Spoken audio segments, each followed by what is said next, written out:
Welcome back to Good Morning San Diego. The people of Jackson House say the prevalence of drug addiction in our society has reached crisis levels. Joining us now to talk about helping San Diegans dealing with drug addiction is CEO and president of Jackson House, Bruce Figuered. Good morning, Bruce. Thanks so much for joining us. Good morning. Thank you. This is a conversation that really can't be touched on enough because it's something that we're, as you mentioned, seeing at crisis levels. Why do you think that is?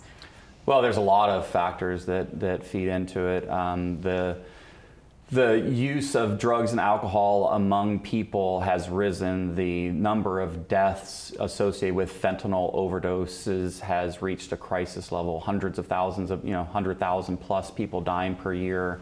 And the underlying reasons for it are the lack of available resources for treatment, the lack of available or lack of education maybe in the schools around addiction, and then also the maybe some of the laws being put in place to enforce crimes that are associated with drug addiction. So there's a confluence of a lot of different factors that come together that has created this problem. And it really is, something that's out of control. It's something that's near and dear to my heart in terms of that, the passion for my job and what I do, and it drives me every day to, try to help people and try to find solutions for it. Yeah, I think it's near and dear to so many because with those increasing numbers and the prevalence of it, more and more of us have a loved one or someone that we care about who's dealing with addiction, and it's hard. Do you think that there is some sort of a societal component where, you mentioned the use of just some of these substances is up?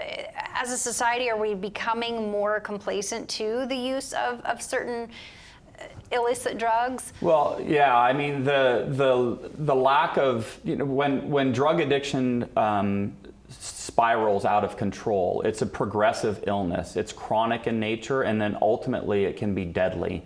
So it's chronic, it's progressive, and it's deadly. And so as the disease progresses and people unravel, the consequences associated with it become really, really severe, and the ability of somebody to actually make decisions or choices that are in their best interest to go to treatment and to get into recovery unravel as well. And so as it progresses further and further down the line, that person who may end up being homeless or may end up losing everything in their life is not capable of making the decisions in order to get treatment and get care. At Jackson House, the people that we treat for the most part have commercial insurance, and a lot of them are working individuals. They still have their families. They haven't lost everything. Everything hasn't unraveled, and so they are able to kind of see the consequences of their drug use and then make the decision to go and get help and get treatment because they don't want to lose everything. Yeah.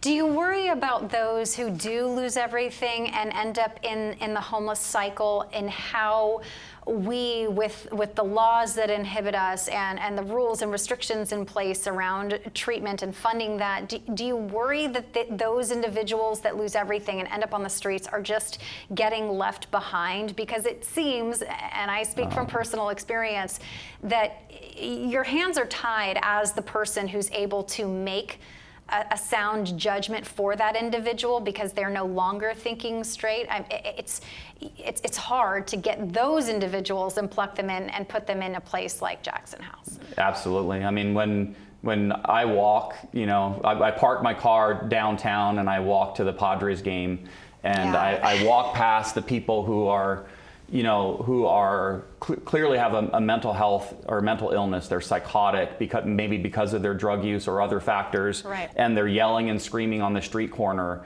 And there's, that you can smell, the awful smells that you smell.